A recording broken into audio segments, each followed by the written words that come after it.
Él firmó el despido de ella por no tener un título universitario, sin saber que era la única mujer que lo había amado de verdad.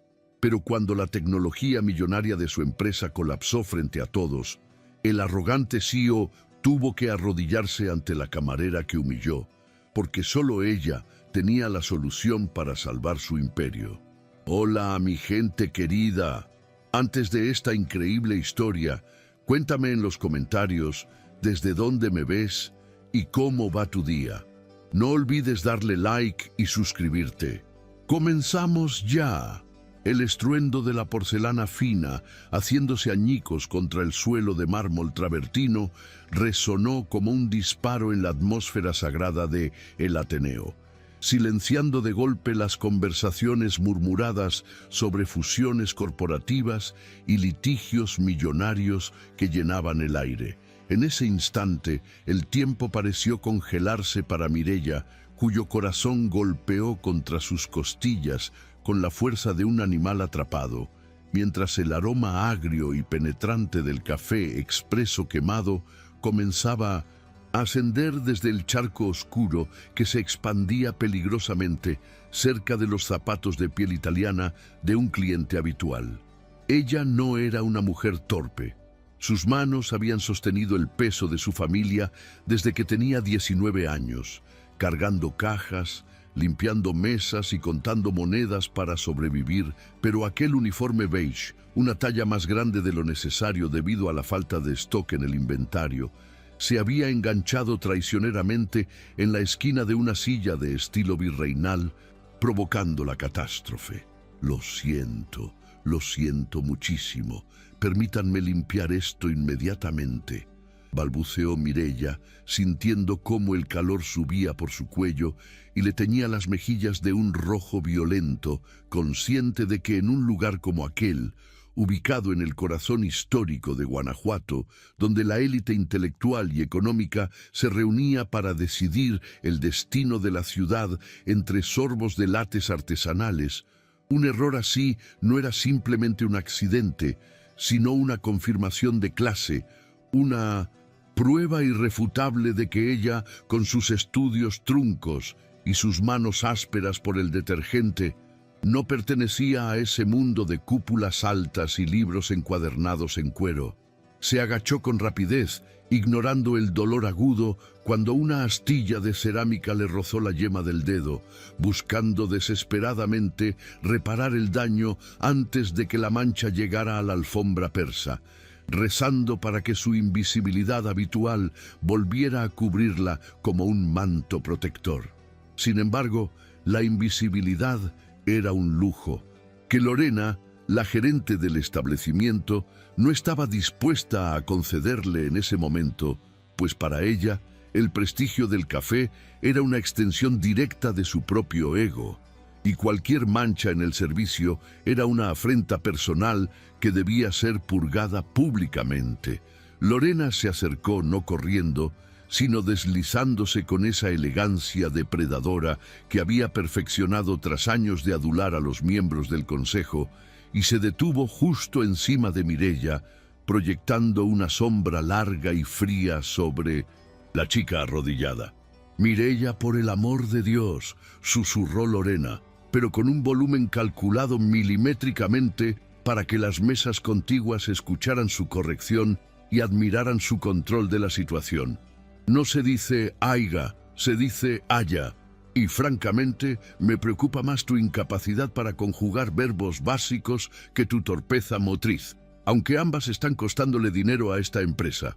Las palabras cayeron sobre Mireia como ácido, quemando mucho más que el café caliente, porque confirmaban su miedo más profundo, que no importaba cuánto se esforzara, cuánto leyera por las noches en los libros prestados de la biblioteca pública o cuánto intentara imitar el acento neutro de los locutores de noticias, siempre llevaría la marca de su origen. Esa falta de diploma que, en la nueva política corporativa que se rumoreaba por los pasillos, equivalía a una sentencia de obsolescencia. Mireia tragó el nudo en su garganta, conteniendo las lágrimas con una fuerza de voluntad forjada en años de carencias, y asintió sumisamente, recogiendo los fragmentos de su dignidad junto con los restos de la taza, sin atreverse a levantar la vista, convencida de que todos en el salón la miraban con una mezcla de lástima y desdén. Pero había alguien que la observaba con una mirada muy distinta, un hombre sentado en la mesa más recóndita del rincón, casi oculto tras una columna de cantera rosa y una pila de documentos financieros que parecían fortalezas de papel construidas para mantener alejado al resto de la humanidad. Joaquín, con sus gafas de montura gruesa que resbalaban ligeramente por su nariz y un traje gris que, aunque de corte impecable, parecía incomodarle como si fuera una armadura mal ajustada, no había apartado la vista de la escena ni un solo segundo. Él no sentía la vergüenza ajena que impregnaba el salón, ni compartía la mueca de disgusto de los abogados de la mesa vecina. Su mente, entrenada para detectar patrones en mares de datos estadísticos y encontrar eficiencias en el caos, estaba analizando algo que escapaba a la comprensión de Lorena.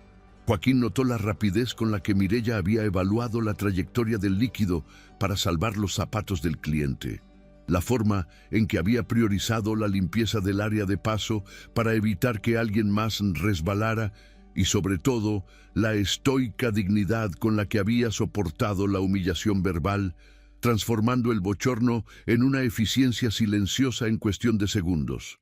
Para él, que acababa de heredar el control del conglomerado Grupo Cardenal tras la repentina muerte de su padre y que se sentía un impostor cada vez que se sentaba en la silla presidencial, la resiliencia de aquella camarera era un dato fascinante, una anomalía en un sistema donde todos fingían perfección. Ella resolvió el problema en 45 segundos, murmuró para sí mismo, anotando el dato en el margen de un informe que recomendaba, irónicamente, el despido del 30% del personal no cualificado para optimizar costos, sin saber que la mujer que acababa de admirar estaba precisamente en esa lista de prescindibles que él debía firmar. Cuando Mireia finalmente se puso de pie, con la bandeja llena de destrozos y las manos temblorosas escondidas tras el delantal, sus ojos, por pura casualidad o destino, se cruzaron con los de Joaquín a través de la distancia del salón. Esperaba encontrar en él la misma mirada de reproche que en los demás, o peor aún, esa lascivia velada que algunos hombres ricos dedicaban a las empleadas de servicio cuando cometían un error, como si su vulnerabilidad fuera una invitación, pero lo que vio la detuvo en seco. Aquel hombre de aspecto serio y algo desaliñado en su pulcritud la miraba con una curiosidad analítica, casi científica, desprovista de juicio moral, como si estuviera intentando descifrar un enigma complejo escrito en su rostro.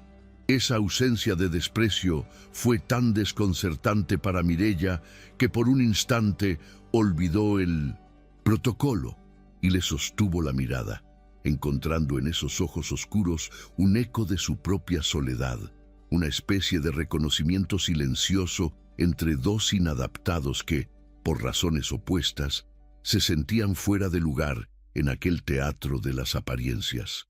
Ella rompió el contacto visual rápidamente, asustada por la intensidad del momento, y corrió hacia la cocina, donde el ruido de los lavavajillas industriales y los gritos del chef le ofrecieron un refugio cacofónico donde podía volver a ser simplemente una empleada más, una pieza reemplazable en la maquinaria del servicio, aunque su corazón seguía latiendo con la extraña sensación de haber sido realmente vista por primera vez en años.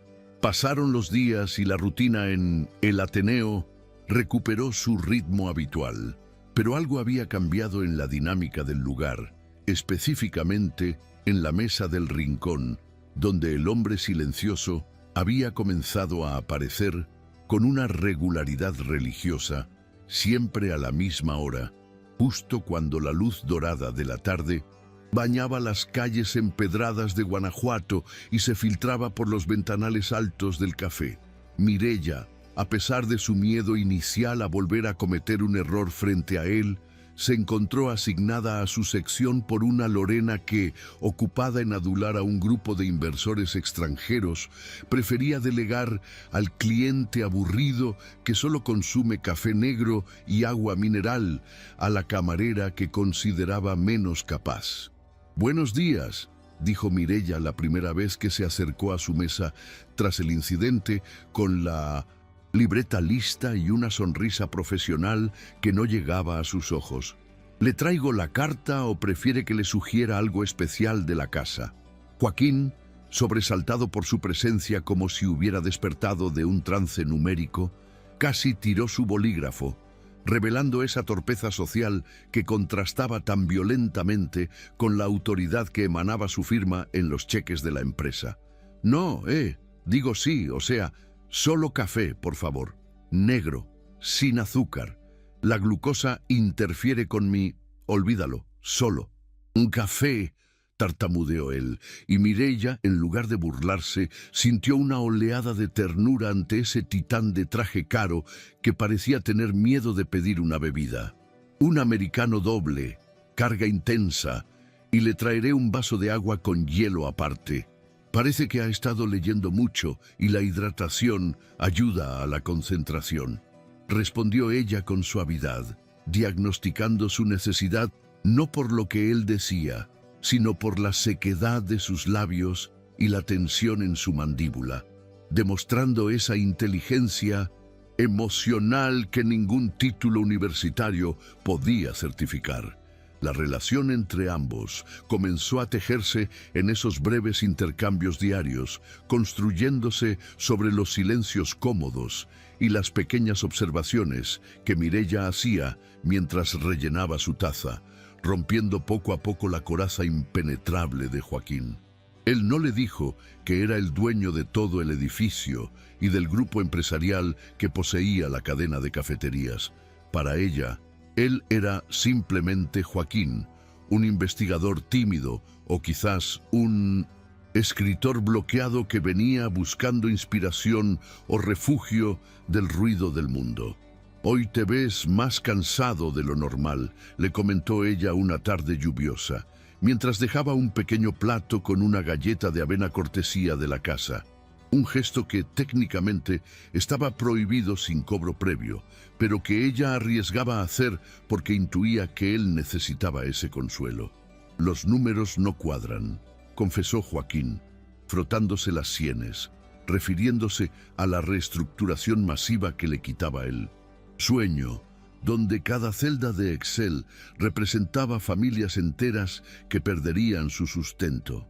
«¿Es una tesis?», preguntó ella inocentemente, y él, incapaz de decirle la verdad sin romper la extraña paz que sentía a su lado, asintió levemente. «Algo así.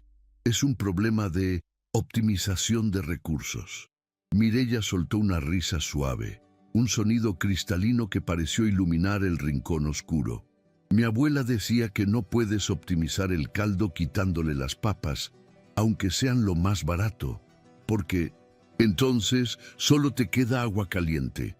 A veces lo que parece sobrar es lo que le da sabor a todo», dijo ella mientras limpiaba la mesa con movimientos circulares y precisos. Joaquín se quedó paralizado, con la cuchara suspendida en el aire, impactado por la simplicidad devastadora de su lógica. Llevaba semanas escuchando a consultores de Harvard hablar de Lean Management y Synergies, pero nadie le había explicado el riesgo sistémico de los recortes con una metáfora tan perfecta y humana como la de aquella mujer que, según los registros de recursos humanos que él tenía en su maletín, no había terminado la preparatoria. Aquella tarde marcó un punto de inflexión, pues Joaquín comenzó a buscar excusas para prolongar sus visitas, no para auditar la eficiencia del servicio como había planeado originalmente, sino para escuchar las teorías de Mireya sobre la vida, que ella desgranaba con naturalidad mientras acomodaba las servilletas o pulía los cubiertos. Descubrió que ella tenía un talento innato para leer a las personas, una especie de radar empático que le permitía anticipar quién necesitaba silencio, quién buscaba conversación y quién solo quería ser ignorado. Una habilidad que en el mundo corporativo valdría millones bajo el nombre de inteligencia de mercado, pero que allí solo se traducía en buenas propinas. Mireia, por su parte, empezó a sentir una atracción peligrosa por aquel hombre que la escuchaba como si sus palabras fueran importantes, algo a lo que no estaba acostumbrada. En su casa, su opinión siempre quedaba relegada a un segundo plano frente a las necesidades urgentes de pagar la luz o conseguir el dinero para la inscripción de su hermana menor, Sofía, en la universidad. Sofía va a estudiar Derecho, le contó a Joaquín un día, con el orgullo brillando en sus ojos oscuros. Ella sí va a ser alguien, no como yo que me quedé a la mitad del camino. Joaquín frunció el ceño al escucharla, sintiendo una punzada de indignación por ella. ¿Por qué dices eso? Tú eres increíblemente capaz, replicó él con una sinceridad torpe, y Mireia bajó la mirada, avergonzada por el cumplido. Ser capaz de cargar bandejas no te salva de que te miren por encima del hombro, Joaquín. En este mundo, si no tienes un papel que diga que eres listo, eres mano de obra, y la mano de obra se cambia cuando se gasta, respondió ella, sin saber que sus palabras eran una daga directa al corazón de la conciencia de él, quien llevaba en su bolsillo interior el borrador del comunicado de prensa anunciando la modernización de la fuerza laboral. La tensión entre sus dos mundos se hizo palpable cuando Joaquín, en un impulso de audacia que no se reconocía a sí mismo, invitó a Mireia a salir del café durante sus 15 minutos de descanso, rompiendo la barrera invisible del mostrador. Hay una vista desde la terraza trasera que creo que te gustaría. Nunca subes allí, le dijo, refiriéndose a un área restringida para clientes VIP que en ese momento estaba vacía. Mireia dudó, mirando hacia donde Lorena estaba ocupada, regañando a un nuevo barista, y asintió, sintiendo la adrenalina de la travesura. Subieron las escaleras de caracol en silencio, y al llegar al pequeño balcón que daba a los callejones coloniales de Guanajuato, el viento fresco les golpeó el rostro, trayendo consigo el olor a tierra mojada y flores de jacaranda. Allí, lejos del tintineo de las tazas y las miradas juzgadas, se sintieron extrañamente iguales. Dos almas solitarias contemplando la ciudad que se extendía abajo como un laberinto de colores. ¿No te cansas de estar siempre encerrado en tus libros, Joaquín?, preguntó ella, apoyándose en la barandilla de hierro forjado, y él la miró, notando cómo la luz del atardecer resaltaba algunos mechones sueltos de su cabello oscuro que escapaban de la coleta reglamentaria. Me canso de no entender a la gente, admitió él, bajando la guardia. Los números son seguros, siempre dan el mismo resultado si haces bien la operación. Las personas son variables impredecibles. Mireia se giró hacia él, quedando a escasos centímetros, y por primera vez Joaquín sintió el deseo irracional de tirar todos sus análisis por la borda y simplemente perderse en esa imprevisibilidad. Tal vez no tienes que entenderlas, solo sentirlas, susurró ella, y en ese instante el aire entre ellos se cargó de una electricidad estática que nada tenía que ver con la física y todo con la química. Una promesa de algo que podría ser maravilloso si no estuviera construido sobre una mentira monumental. El momento mágico se rompió abruptamente con el sonido estridente del teléfono de Joaquín, que vibró en su bolsillo como una alarma de incendio, devolviéndolos a la realidad. Él se apartó bruscamente, sacando el dispositivo con pantalla de última generación, y al ver el nombre en la pantalla, Consejo Directivo, su rostro se transformó, endureciéndose y recuperando esa máscara de frialdad ejecutiva que usaba como escudo. Tengo que contestar. dijo con voz seca, casi irreconocible para Mireya, quien sintió el cambio de temperatura emocional como un balde de agua fría. Claro, yo tengo que volver antes de que Lorena se dé cuenta, murmuró ella, sintiéndose tonta por haber imaginado, aunque fuera por un segundo, que podía haber algo más que una amabilidad pasajera entre ellos. Mientras bajaba las escaleras apresuradamente, escuchó a Joaquín hablar en un tono autoritario y cortante. No me importa la proyección del tercer trimestre, quiero los resultados de la auditoría de personal ahora. Si no cumplen con el perfil académico, no hay discusión. Ejecuten el plan. Mireya se detuvo en el último escalón, con el corazón helado, sin entender el contexto completo, pero captando la crueldad de las palabras. Perfil académico, ejecuten el plan. Frases que sonaban a sentencia de muerte para gente como ella.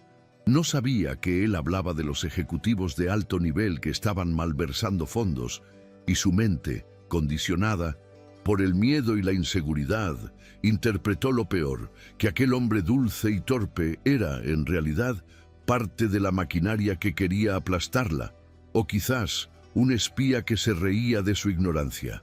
De vuelta en el salón, el ambiente se sentía más opresivo que nunca. Las risas de los clientes sonaban estridentes y el olor a café le revolvía el estómago. Mireya intentó concentrarse en su trabajo, pero la imagen de Joaquín hablando por teléfono con esa voz de mando se superponía a todo, creando una disonancia cognitiva dolorosa. ¿Quién era realmente él? ¿Por qué un simple investigador o escritor tendría esa autoridad en la voz? La duda comenzó a germinar en su pecho, alimentada por sus propias inseguridades. Mireya, deja de soñar, despierta y atiende la mesa 4. Le espetó Lorena al pasar a su lado, chasqueando los dedos frente a su cara como si espantara una mosca. Y límpiate el uniforme. Tienes una mancha de óxido de la barandilla. Pareces una niña que ha estado jugando en la calle, no una empleada del Ateneo, añadió con veneno.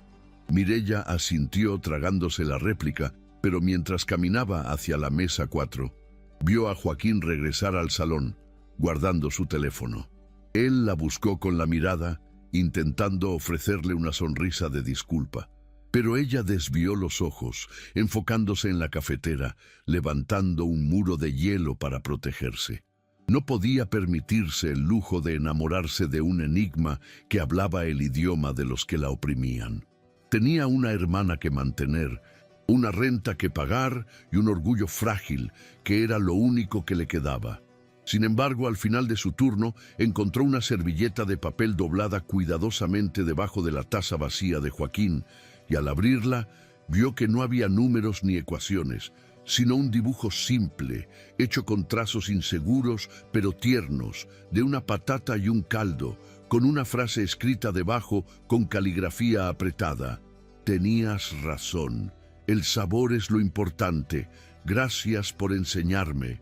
Mireya apretó la servilleta contra su pecho, sintiendo una mezcla devastadora de esperanza y miedo, sin saber que esa pequeña nota era la primera grieta real en la armadura del CEO que estaba a punto de poner su mundo patas arriba. Aquella noche, en el pequeño departamento que compartía con Sofía en las afueras de la ciudad, donde las calles no eran de adoquines coloniales, sino de asfalto agrietado, y los faroles parpadeaban con luz intermitente, Mireya no podía dormir. Miraba el techo manchado de humedad mientras su hermana estudiaba en la mesa de la cocina con los audífonos puestos, ajena a la tormenta que se gestaba en el corazón de Mireya. El sabor es lo importante, repitió en su mente, aferrándose a esas palabras como a un salvavidas. Pero la realidad era tosuda.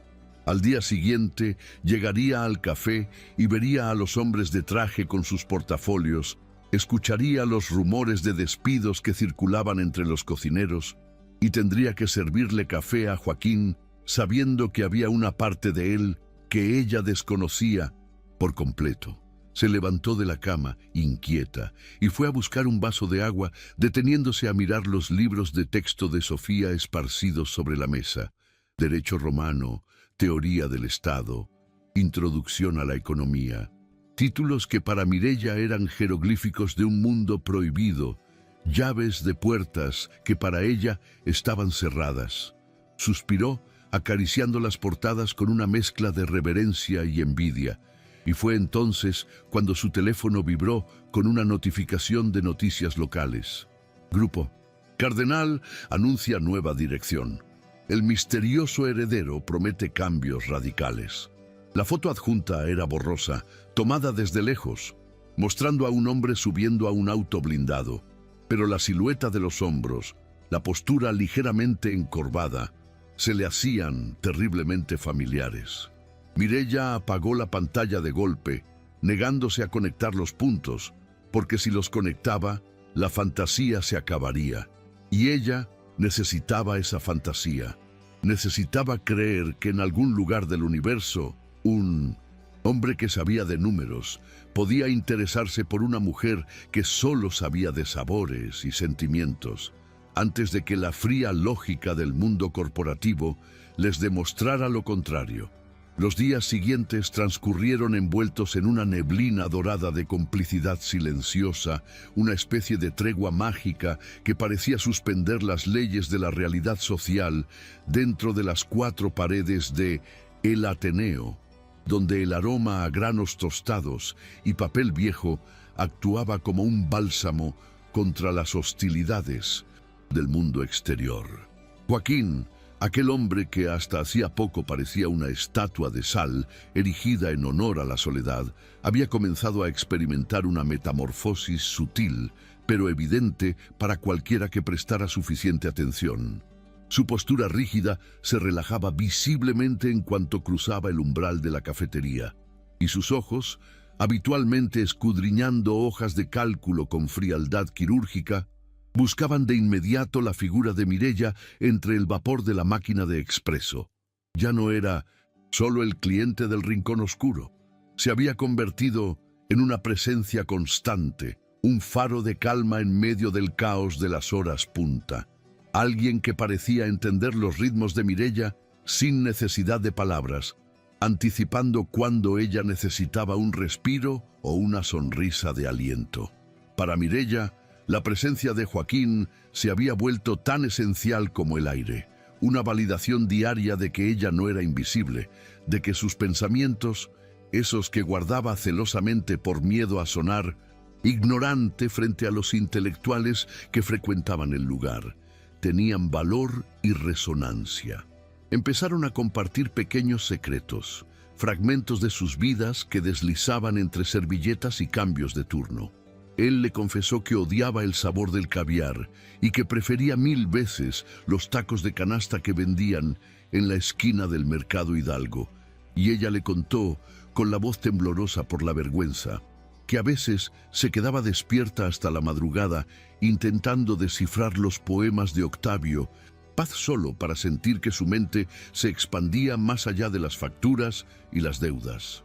«No necesitas un título para entender la poesía, Mireia», le dijo él una tarde, con esa seriedad intensa que le caracterizaba. «La poesía no se analiza, se siente, y tú sientes más intensamente que cualquiera de los académicos que vienen aquí a presumir sus doctorados». Aquellas palabras se instalaron en el pecho de Mireia como una semilla de esperanza, haciéndola cuestionar por primera vez la narrativa de insuficiencia que Lorena y la sociedad le habían impuesto. La intimidad entre ellos dio un salto cualitativo una tarde de lluvia torrencial, de esas que convierten las calles inclinadas de Guanajuato en ríos improvisados y obligan a la ciudad a detenerse bajo el peso del agua. El café estaba inusualmente vacío, con solo un par de estudiantes refugiados en los sofás de terciopelo y el sonido de la lluvia golpeando los cristales altos, creando una atmósfera de aislamiento protector.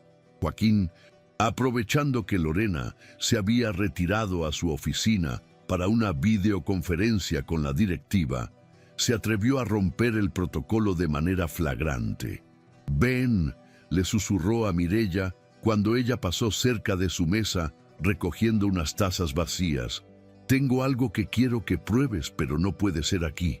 La curiosidad, mezclada con una confianza ciega que le asustaba, empujó a Mireya a seguirlo hacia el pequeño pasillo que conducía a la salida de servicio, un área gris y descuidada donde se amontonaban las cajas de leche y los sacos de café.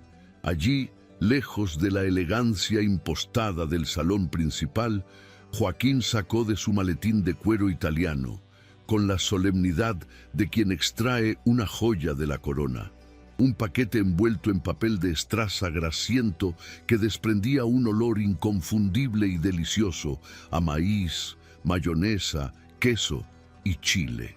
«Esquites», anunció él con una sonrisa traviesa que le quitaba 10 años de encima, transformando al CEO intimidante en un niño compartiendo una travesura. «Los compré al vendedor que se pone bajo el túnel. Dicen que son los mejores de la ciudad, pero nunca me había atrevido a comerlos en la calle por el protocolo». Mireya soltó una carcajada incrédula, maravillada por el contraste absurdo entre el traje de 3 piezas de Joaquín, que probablemente costaba más que todo lo que ella ganaba en un año, y el vaso de unicel con esquites que sostenía con tanto cuidado.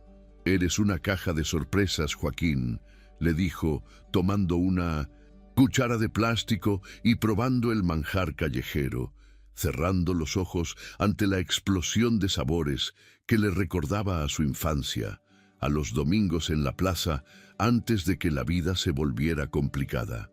Comieron allí, de pie entre las cajas de cartón y el olor a humedad, compartiendo el vaso como 2 conspiradores, manchándose las comisuras de los labios y riendo por lo bajo cada vez que escuchaban los pasos de Lorena acercarse.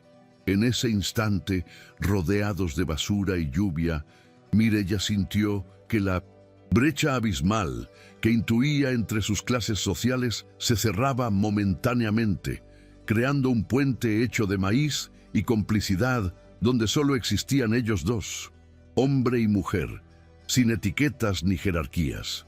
Pero el destino, o más bien la implacable maquinaria corporativa que Joaquín dirigía y de la que intentaba huir, tenía otros planes. La semana siguiente, el ambiente en el Ateneo se volvió irrespirable.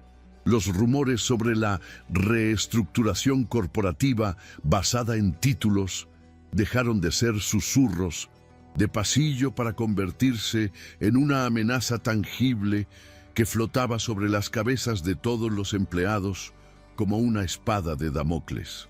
Lorena, más nerviosa y déspota que nunca, patrullaba el salón con una lista en la mano, marcando nombres y lanzando miradas que helaban la sangre, obsesionada con demostrar que su equipo cumplía con los estándares de excelencia que exigía la nueva directiva. Mireya sentía el miedo agolparse en su garganta cada vez que la gerente se detenía cerca de ella, sabiendo que su falta de diploma universitario era su talón de Aquiles, una mancha indeleble en su expediente que ninguna cantidad de sonrisas o eficiencia podía borrar. Fue en medio de esa tensión que ocurrió el momento que cambiaría todo, el punto de no retorno.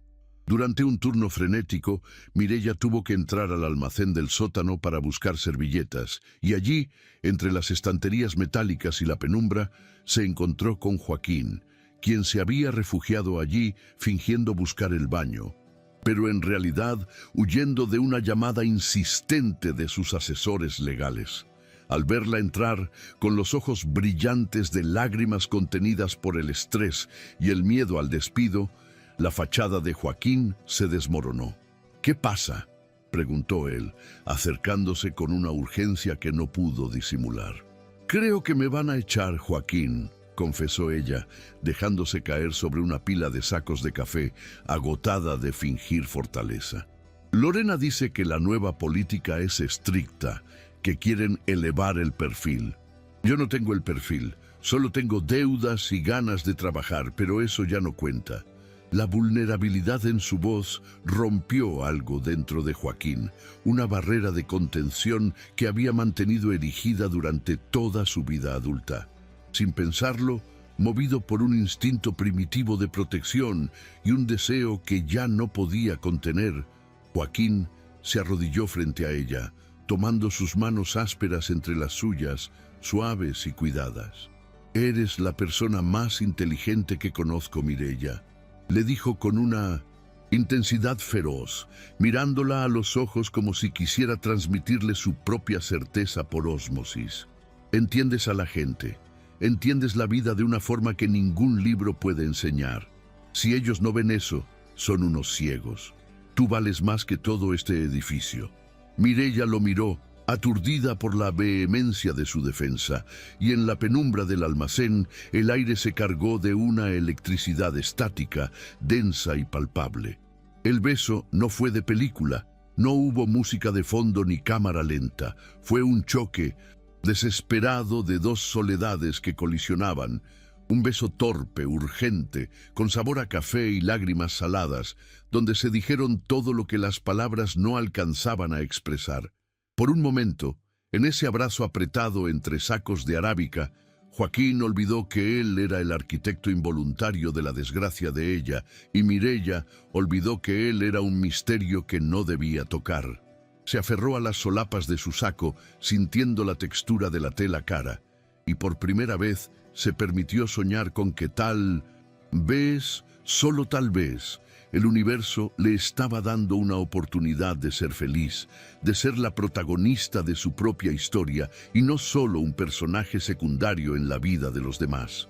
«No voy a dejar que te pase nada», le prometió él al separarse, con la frente apoyada en la de ella, y aunque Mireia quería creerle, una pequeña voz en su interior le susurró que las promesas de los hombres, incluso de los que besaban con tanta verdad, solían romperse con la facilidad del cristal. Lo que Mireia no sabía era que, mientras ella regresaba al salón con el corazón galopando y las mejillas encendidas, Joaquín salía del café con una determinación suicida, dirigiéndose directamente a la Torre Cardenal, el imponente edificio de cristal y acero que se alzaba a pocas cuadras de allí y que albergaba las oficinas centrales del conglomerado. Entró en la sala de juntas como un huracán, interrumpiendo una reunión del consejo donde una docena de hombres y mujeres de trajes grises discutían los márgenes de beneficio trimestrales. «Tenemos que detener la política de despidos por titulación», exigió Joaquín, golpeando la mesa de caoba con la palma de la mano, ignorando las miradas de sorpresa y desaprobación de los accionistas que lo veían como un heredero joven e inexperto, demasiado blando para el mundo de los tiburones. «Estamos cometiendo un error estratégico. Estamos deshaciéndonos de nuestra gente más leal, de la que realmente conoce el negocio desde la base, solo por un esnobismo académico que no se traduce en productividad». Sin embargo, su apasionada defensa chocó contra un muro de pragmatismo frío y calculador. El presidente del consejo, un hombre anciano con ojos de reptil llamado Don Elías, se ajustó las gafas y lo miró con condescendencia paternalista. «Joaquín, hijo, entiendo tu idealismo, pero los números son claros. Para posicionar la marca en el mercado internacional, necesitamos certificar la excelencia de nuestro capital humano. Es una cuestión de imagen y prestigio. La decisión ya fue votada y aprobada. Los despidos se ejecutarán mañana a primera hora. No puedes detener un tren en marcha solo porque te has encariñado con los pasajeros». Joaquín se sintió empequeñecer en su silla, atrapado en la red que él mismo había heredado. Tenía el título de CEO, pero en ese momento se dio cuenta de que el verdadero poder residía en la inercia del sistema, una bestia burocrática que no tenía corazón ni rostro, y que estaba a punto de devorar a la mujer que amaba sin que él pudiera hacer nada más que mirar. La tragedia se precipitó al día siguiente con la crueldad de una ironía dramática. Mireia llegó a trabajar con una mezcla de ansiedad y esperanza, aferrándose al recuerdo del beso en el almacén como a un amuleto. A media mañana, Lorena, que estaba desbordada organizando un servicio de catering urgente para una reunión de alto nivel en las oficinas corporativas, la llamó a gritos. «Mireia, el chico del delivery no ha llegado y necesitan el café y los bocadillos en la sala de juntas de la Torre Cardenal ahora mismo.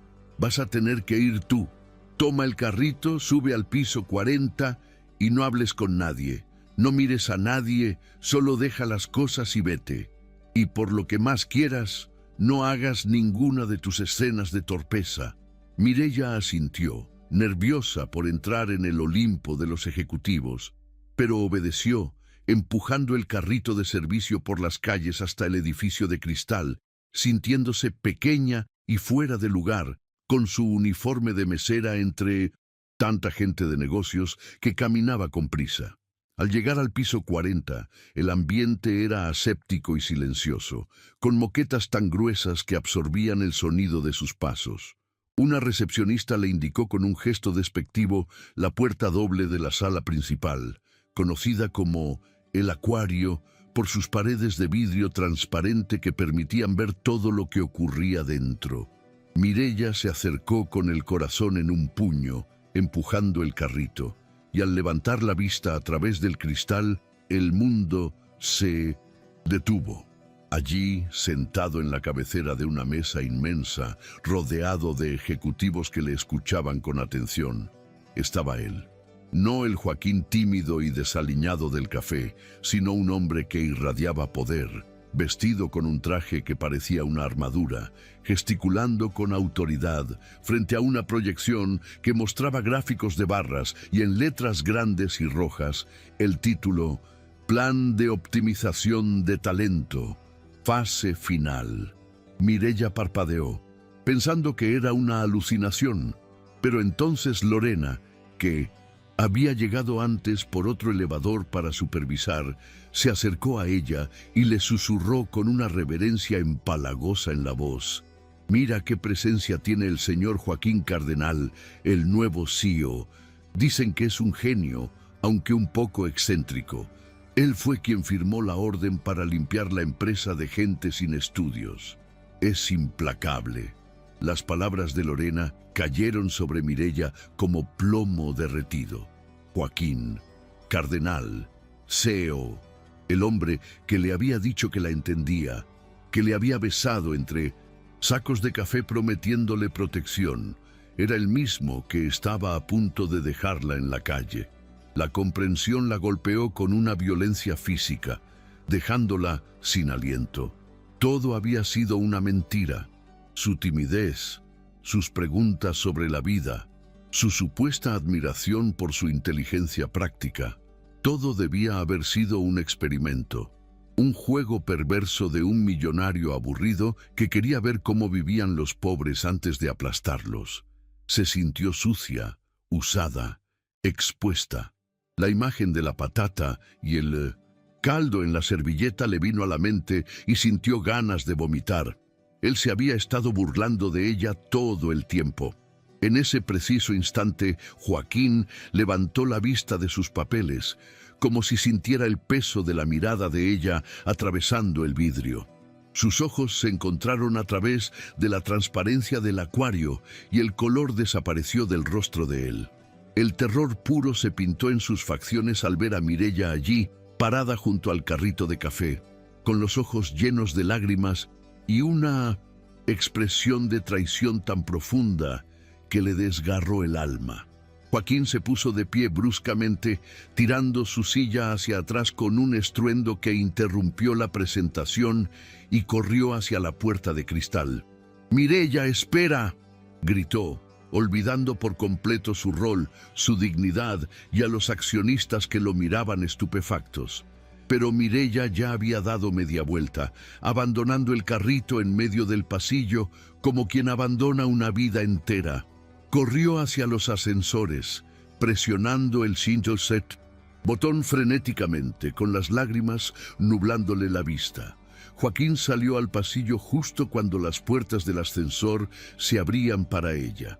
«Mireya, por favor, déjame explicarte», suplicó él, avanzando hacia ella con las manos extendidas, desesperado. Ella lo miró desde dentro de la cabina, y esa mirada fue peor que cualquier grito. Era una mirada de decepción absoluta, de quien se da cuenta de que se ha enamorado de un espejismo. «No te acerques», dijo ella con voz rota pero firme, levantando una mano como barrera.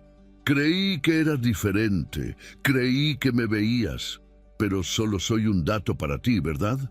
Un error estadístico que hay que corregir». Las puertas de acero se cerraron lentamente, ocultando el rostro devastado de Mireya y dejando a Joaquín solo en el pasillo, con el eco de sus propias mentiras resonando en el silencio lúgubre de la cima del mundo, sabiendo que acababa de perder lo único real que había encontrado en su vida. Mireya salió del edificio corriendo, ignorando el tráfico de la avenida, sintiendo que cada paso la alejaba de la humillación, pero la hundía más en la desesperación. Llegó al café jadeando, entró por la puerta de servicio y se quitó el delantal con manos temblorosas, arrojándolo sobre el mostrador. No esperó a que Lorena la despidiera. No le daría ese gusto. Recogió sus pocas cosas de su casillero: un libro prestado, un bálsamo labial, la servilleta con el dibujo que ahora arrugó y tiró a la basura con rabia, y salió a la calle, bajo la lluvia que había vuelto a caer, mezclándose con sus lágrimas. Se sentía tonta, ingenua, la clásica chica sin estudios que se cree el cuento del príncipe azul solo para descubrir que el príncipe es el dueño del calabozo. Llegó a su casa empapada y se derrumbó en la cama, mirando la espalda de su hermana que seguía estudiando, ajena al drama. «¿Qué voy a hacer ahora?», se preguntó, sintiendo el peso de la responsabilidad aplastándole el pecho.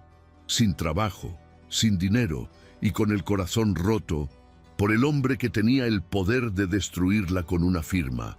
Pero en medio del dolor, una chispa de orgullo se encendió en su interior. No volvería a pedirle nada, no aceptaría su lástima.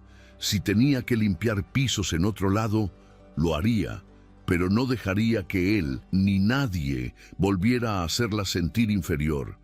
Mientras tanto, en la torre de cristal, Joaquín miraba la ciudad bajo la lluvia desde su ventana panorámica, ignorando las llamadas urgentes de su secretaria y los murmullos del consejo. Se dio cuenta de que sin Mireya, todo aquel imperio de números y eficiencia era un desierto estéril, y supo, con la certeza de una ecuación irrefutable, que tendría que hacer algo drástico, algo imposible, para recuperar no solo a la mujer que amaba, sino su propia alma. El silencio que siguió a la partida de Mireya no fue pacífico, sino ensordecedor, una ausencia que gritaba en cada rincón de la vida perfectamente ordenada de Joaquín, llenando los espacios vacíos con el eco persistente de su propia estupidez. Durante las 2 semanas posteriores al incidente en el acuario, la Torre Cardenal siguió funcionando con su eficiencia habitual. Los ascensores subían y bajaban, las acciones se mantenían estables y los correos electrónicos fluían. Pero para el joven CEO, el edificio se había convertido en un mausoleo de cristal y acero, un monumento frío a la soledad que él mismo había cimentado con su cobardía.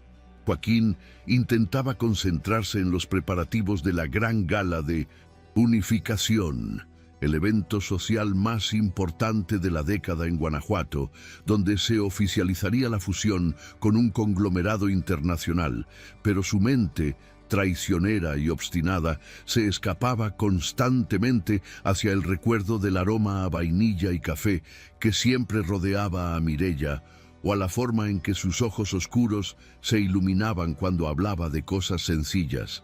Intentó localizarla, por supuesto, contrató a investigadores privados y revisó los registros de personal, pero Mireya había desaparecido con la eficacia de quien no quiere ser encontrada. borrando su rastro digital y volviendo a sumergirse en el anonimato de la clase trabajadora, esa masa invisible que sostenía la ciudad, pero que hombres como Joaquín rara vez se dignaban a mirar. Señor Cardenal, los ingenieros de sonido necesitan su aprobación para el esquema de altavoces en la ex hacienda San Gabriel.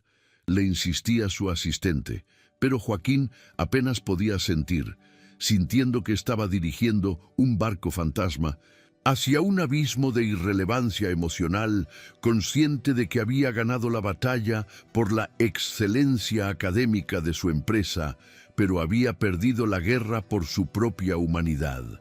Mientras tanto, en una pequeña vecindad al otro lado de la ciudad, lejos de los lujos corporativos, Mireia luchaba por reconstruirse pieza por pieza, tratando de pegar los fragmentos de su autoestima con la argamasa del orgullo y la necesidad. Había conseguido un empleo temporal a través de una agencia de mitos de colocación rápida. Un trabajo que pagaba menos y exigía más, ayudante de limpieza y montaje para eventos masivos, una labor que requiera fuerza física y la capacidad de volverse invisible a voluntad, cualidades que ella poseía de sobra. No pienses en él, no pienses en él. Se repetía como un mantra doloroso mientras frotaba manchas de vino en manteles ajenos o cargaba sillas plegables bajo el sol inclemente. Pero el recuerdo de Joaquín, de su risa torpe y sus manos suaves, se colaba en sus defensas como el agua en una grieta. Su hermana Sofía, inmersa en sus exámenes finales, notaba la tristeza profunda que había oscurecido la mirada de Mireia, pero respetaba su silencio, intuyendo que hay heridas que no sanan con palabras, sino con tiempo y dignidad. La ironía del destino, ese guionista cruel que parece disfrutar con los giros dramáticos, quiso que la agencia de Mireia fuera contratada de emergencia para reforzar el equipo de servicio en la gran gala de unificación del grupo Cardenal, debido a una huelga imprevista del sindicato de meseros habitual. Cuando el supervisor leyó la asignación, el corazón de Mireia se detuvo un instante, golpeado por el pánico, pero luego una resolución fría y dura se instaló en su pecho.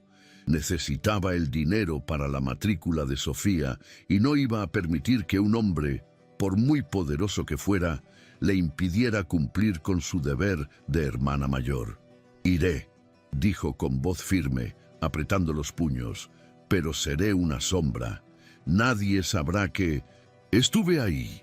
La noche de la gala, la ex hacienda San Gabriel resplandecía como una joya incrustada en la noche guanajuatense, iluminada por miles de luces ámbar que bañaban los muros de piedra antigua y los jardines exuberantes, creando una atmósfera de opulencia casi irreal. Limusinas negras dejaban a invitados vestidos con las mejores telas, mujeres con joyas que destellaban bajo los reflectores y hombres que discutían el futuro de la economía nacional con copas de champán en la mano. Mireia, vestida con un uniforme negro genérico y el cabello recogido en un moño severo, se movía por los pasillos de servicio, cargando bandejas de canapés y retirando copas vacías con la eficiencia de un fantasma, manteniendo la cabeza baja para evitar cualquier contacto visual.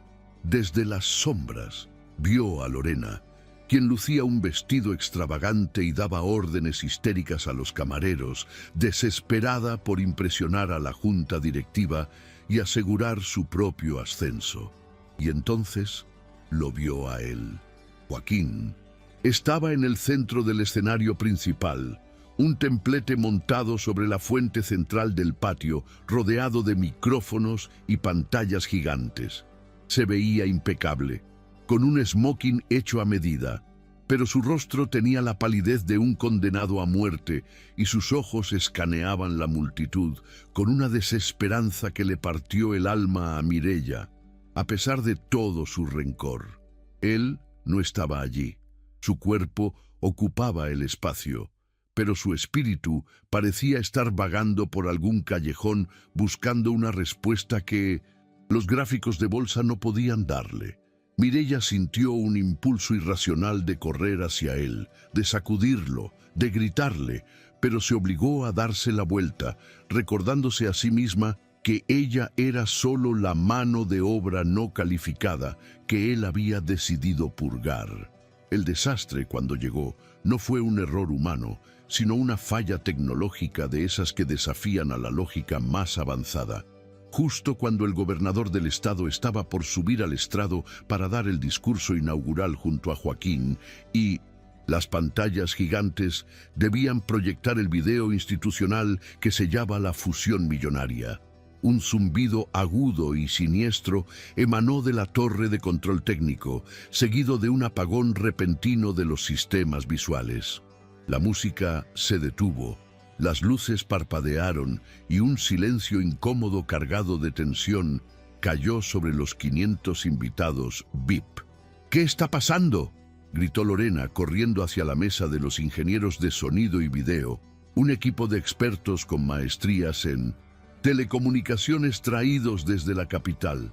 El servidor central se sobrecalentó, explicó el ingeniero jefe, pálido y sudando a mares, tecleando frenéticamente en su laptop. Los sensores de temperatura bloquearon la salida de video por seguridad.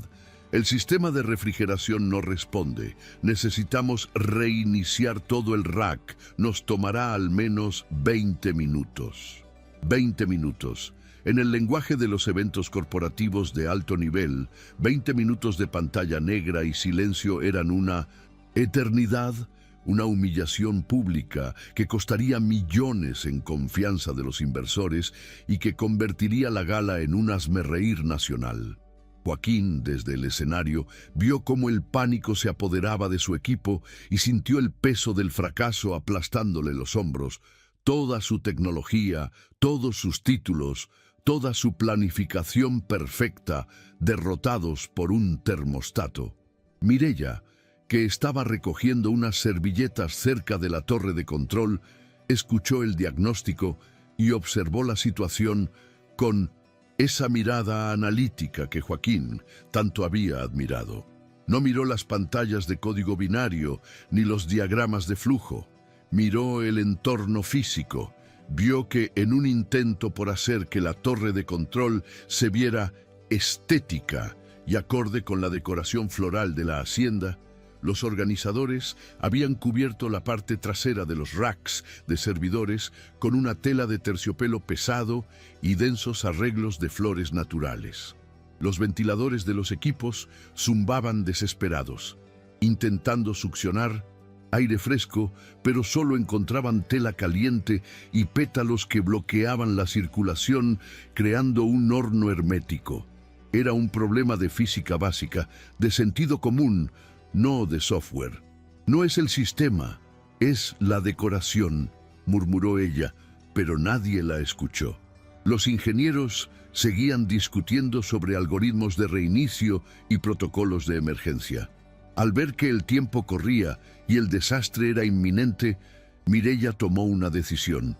No lo hizo por la empresa, ni por el dinero, ni siquiera por Joaquín. Lo hizo porque su naturaleza no le permitía ver un problema simple ser tratado con estupidez compleja.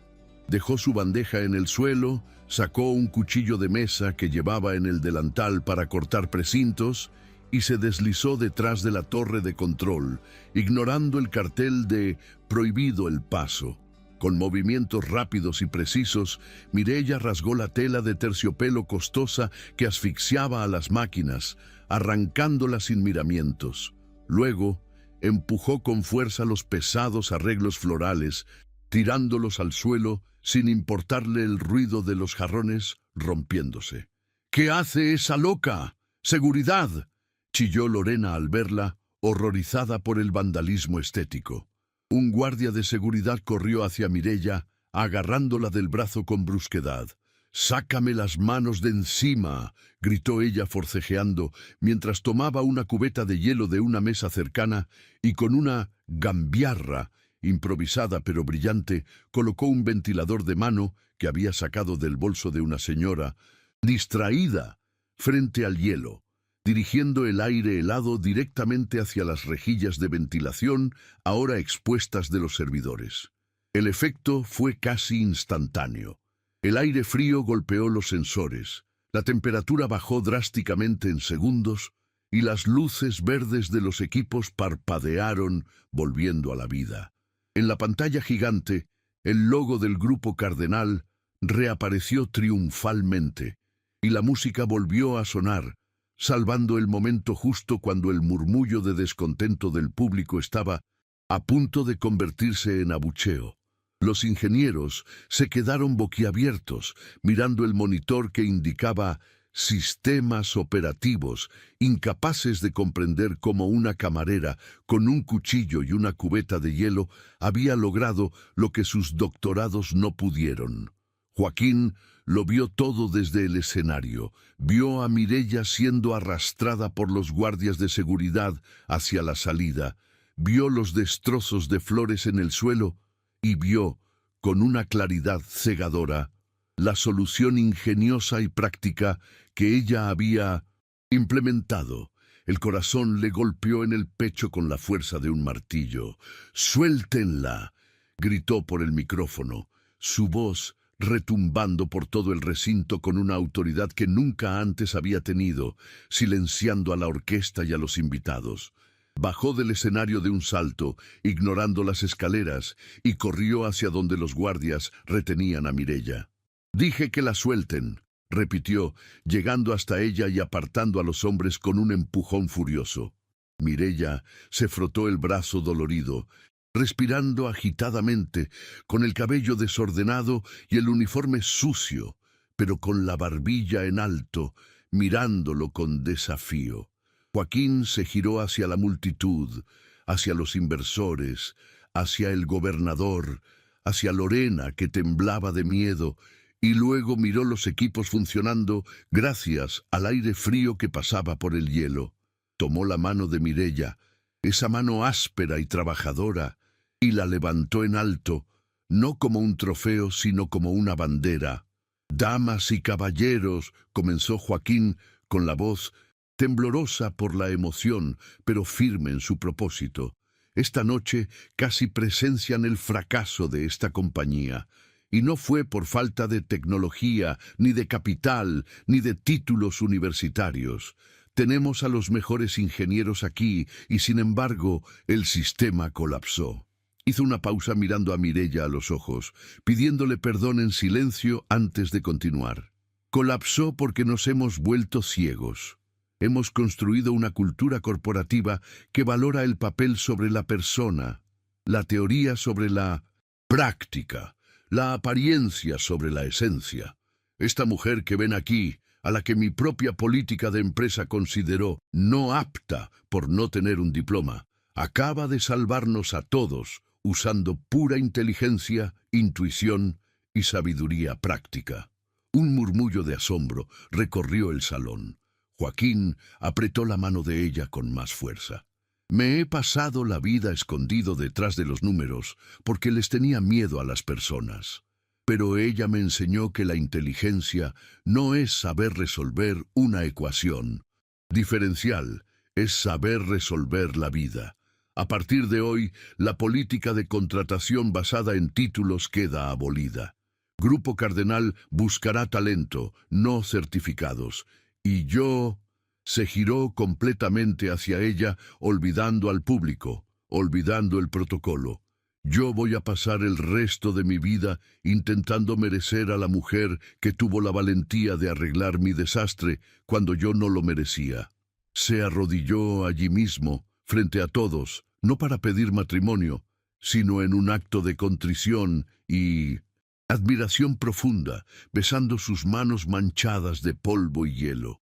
«Perdóname, Mireia. Por favor, perdóname». Mireia miró al hombre arrodillado a sus pies, y luego miró a la multitud que los observaba en silencio atónito. Podría haberlo rechazado, podría haber disfrutado de su venganza pública y haberse marchado con la frente en alto, dejando que él lidiara con su culpa. Pero al mirar los ojos de Joaquín, vio al hombre que había comido esquites con ella bajo la lluvia, al hombre que le había dibujado una patata en una servilleta, despojado ahora de toda su armadura corporativa, vulnerable y real. Y comprendió que la verdadera inteligencia también residía en saber cuándo perdonar. «Levántate, tonto», le susurró con una voz quebrada, pero con una sonrisa acuosa asomando en sus labios.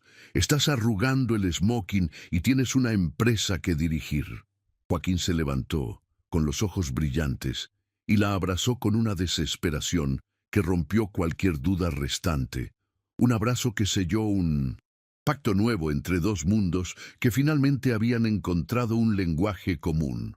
Los aplausos estallaron, primero tímidos, iniciados por los mismos ingenieros que reconocían su derrota técnica, y luego atronadores, llenando la noche de Guanajuato, mientras Lorena se escabullía discretamente hacia la salida, sabiendo que su tiempo había terminado. Epílogo. 6 meses después, la luz de la tarde entraba dorada y perezosa por los ventanales de El Ateneo, iluminando las motas de polvo que bailaban en el aire. En una de las mesas del rincón, ya no oculta, sino ocupando un lugar central, Mireia estaba sentada frente a una pila de libros de administración de empresas y gestión de recursos humanos. No estudiaba por miedo, ni por imposición, ni para conseguir un empleo que ya tenía asegurado como coordinadora de experiencia del cliente. Estudiaba porque había descubierto que le gustaba, que tenía hambre de aprender el lenguaje técnico para complementar su sabiduría innata, para ser, como decía Joaquín, imparable.